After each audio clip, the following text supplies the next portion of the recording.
I've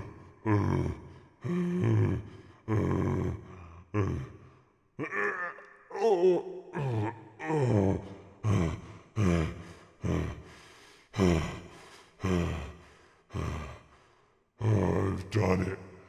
I have done it. Oh, I'm alone. I can finally destroy the world. Everything is under my control. Hey, come on, buddy, come on. I will destroy your planet. Hey. We're gonna film a video, right? Right? Yes, Fine. we're gonna film a video. Fine. I like videos. Right. Thank you. You're welcome. Welcome to Horror King, where technical difficulties are given out like candy. Last week I forgot to turn my mic on, and this week I filmed the whole video and realized that I hadn't pulled focus correctly. So here's take 2.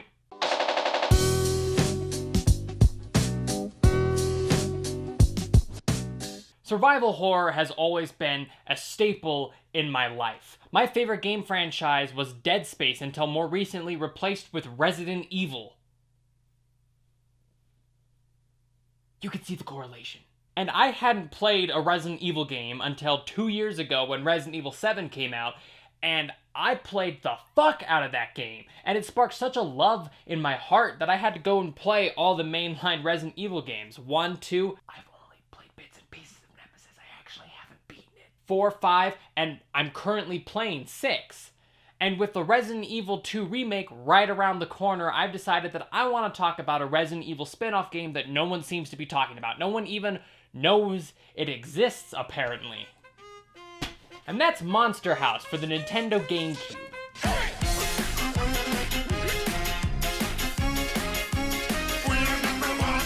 And now you might be wondering, oh my god! Yeah, well, you know what? Why the fuck would you talk about Resident Evil for like 5 minutes before you would actually start talking about your actual thing, which is apparently Monster House for the Nintendo GameCube? That's not Resident Evil, you piece of shit. That's called clickbait, you motherfucker. Don't clickbait people. If you're gonna talk about Monster House, talk about Monster House, not Resident Evil. Yeah.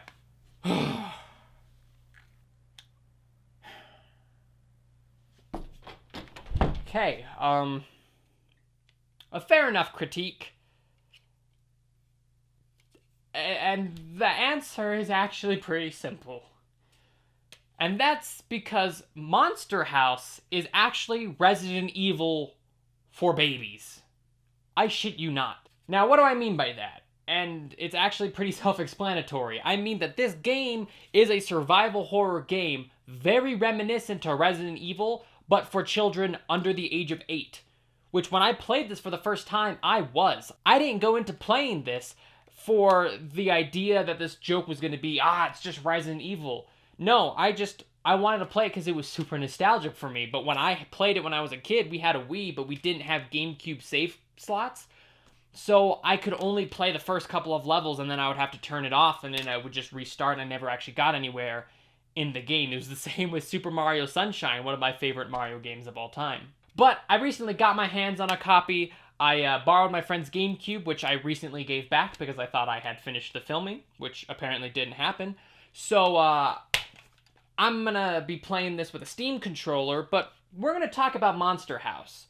And because I don't have a GameCube, and I also didn't have a capture card for my GameCube, I have to give major thanks to Mutch. This guy. He has a whole gameplay of it, and I emailed him, and he gave me complete permission to use his footage in my review of this game. So thank you so much, man. His channel's linked in the description. He also gave me some really cool advice and some inspiration for YouTube, so check him out down below. And without further ado, we're gonna put this in my non-existent GameCube, and then we're gonna play it on my Steam controller. Let's get into it. Now, the first thing you're gonna notice when we get into this game is I'm DJ. For my whole life, this was the house across the street. That's not the DJ I know.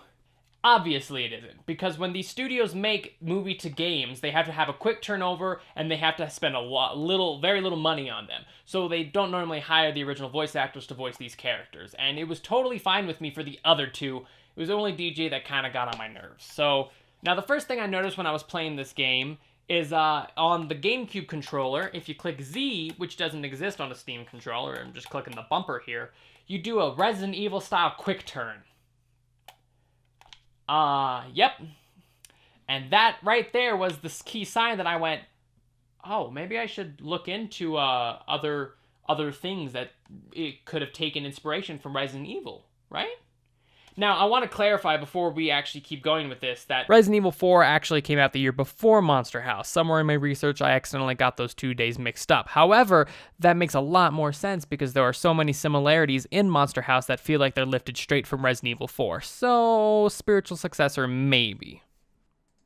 More like a ripoff.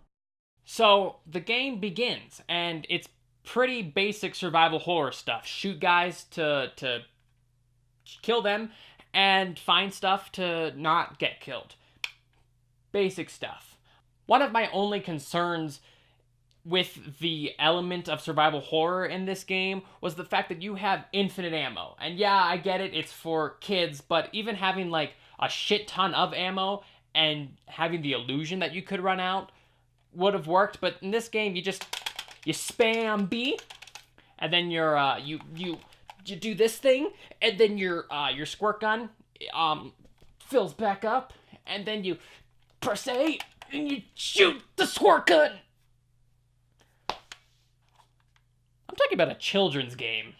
And it kind of lost me on some of the terror. I mean, I can't fault it. I get it is for younger children, so not having a finite amount of ammo might be useful, but I mean, come on.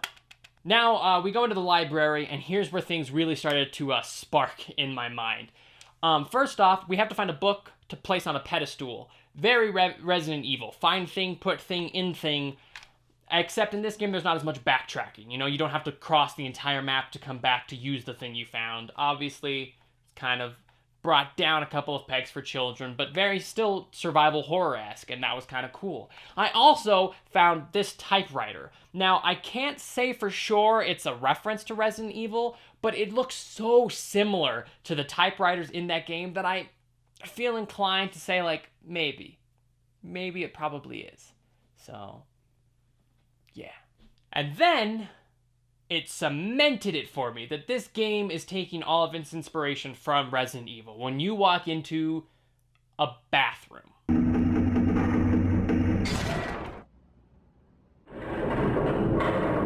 this game has save rooms, right?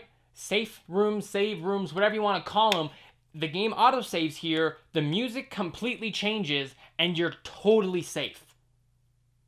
That's definitely a Resident Evil thing. They didn't even have those in Dead Space. Like, I hadn't experienced what a safe room was until I played Resident Evil. So, that one definitively for me, Resident Evil reference. But also, later in the game, there's this jump scare.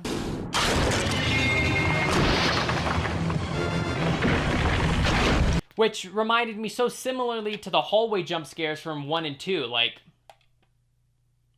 maybe also a reference. Again, I'm not saying that this game is ripping off Resident Evil. I'm just saying that there's references and it takes inspiration from this iconic horror franchise. Now, enough with the Resident Evil stuff. We get it. Survival horror. Yeah, it's, But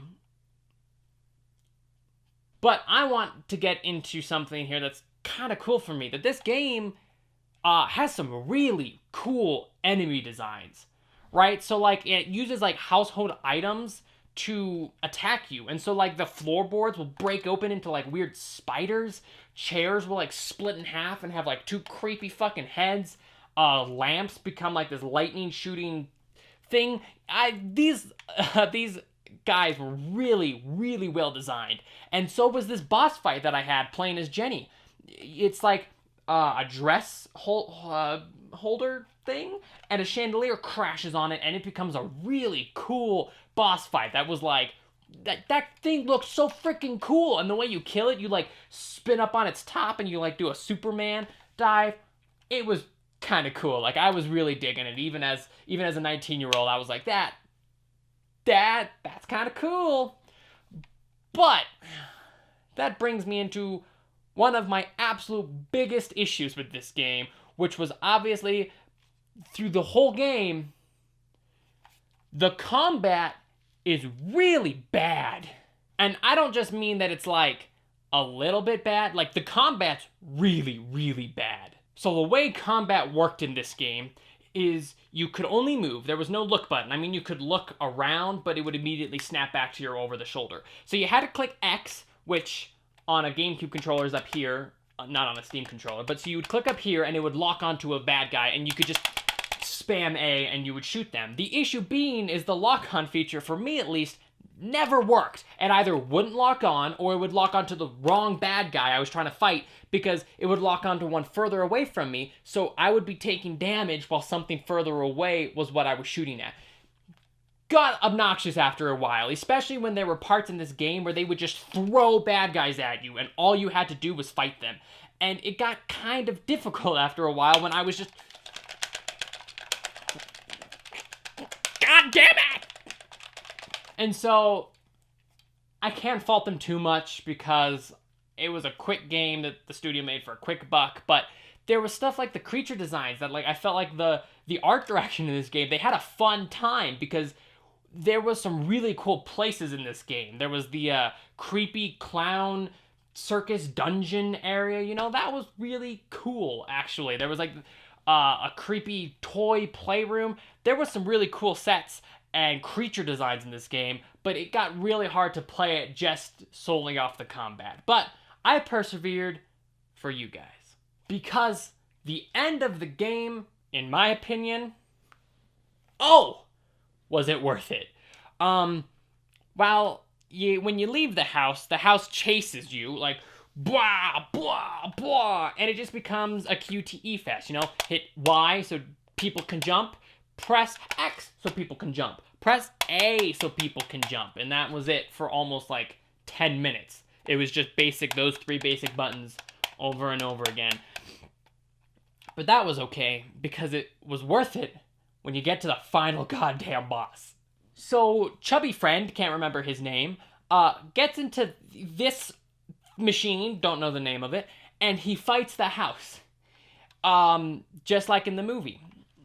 But it leads to a concern that I had at the beginning, and then it cemented itself in the end. Nebercracker isn't in this game. Right, they make mention of him, but he's not in it, which is baffling to me because he's a vital part to the third act of the movie. He helps the kids in the construction zone to kill the house. He distracts her because she loves him, and they need him to beat the monster. And he's just not here, you know? Chowder goes, blah, blah, in a boss fight that was really, really poorly balanced because it took me like a good hour to beat that fight because I could not figure out her weakness. But he just goes, blah, blah, blah, and then DJ goes, whoa, and then the whole thing goes, and then it's game over, you know? And they just end with some more narration from DJ. And all in all, this game was fun. You know, I'm never going to play it again. It was kind of satisfying to finally experience this game for the first time in years and actually, like, see it through to the end, which I had never been able to do as a child. It felt kind of wrong, but also cathartic. I was, like, finally getting to beat it.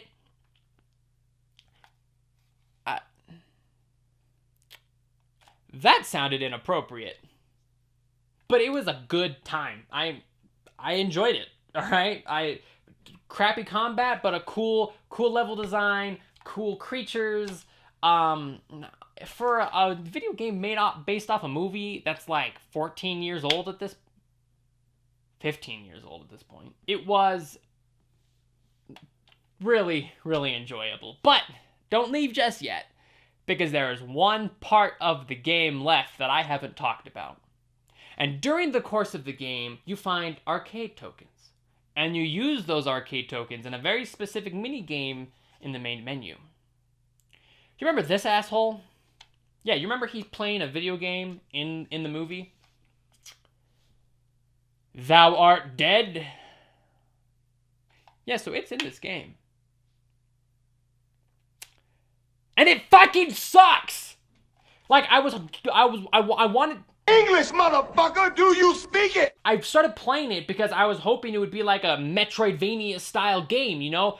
Some fucking fun? No, it sucks. It was the worst part of the game. I found 150 coins throughout the course of the mainline game, and I spent 2 of them on this fucking game. That's it. That's all I could fucking handle. It sucked that much because your hitbox was super big, but the distance of your axe was kind of slow and short, and so bad guys would get to you and you would hit them, but they would deal damage while you hit them, and so you would just take damage. I also didn't know how to fucking get around. The jump button wouldn't let me jump onto platforms, so I couldn't get to higher areas where there were like tokens, and I don't know. There was like things could like throw at you, but you couldn't throw your axe, so you had to like get close to fight fuckers.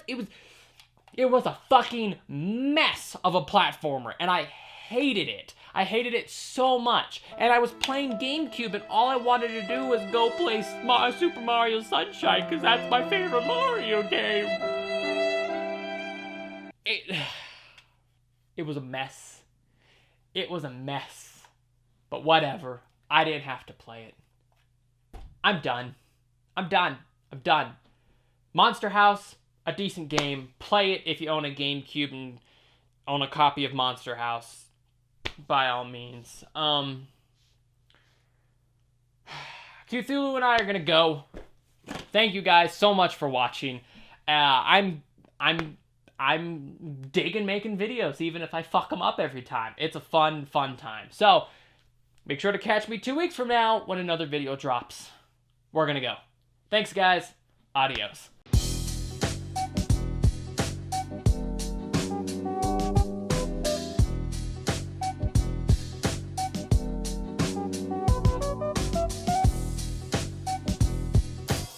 I'm free! God damn it, Cthulhu! Fuck!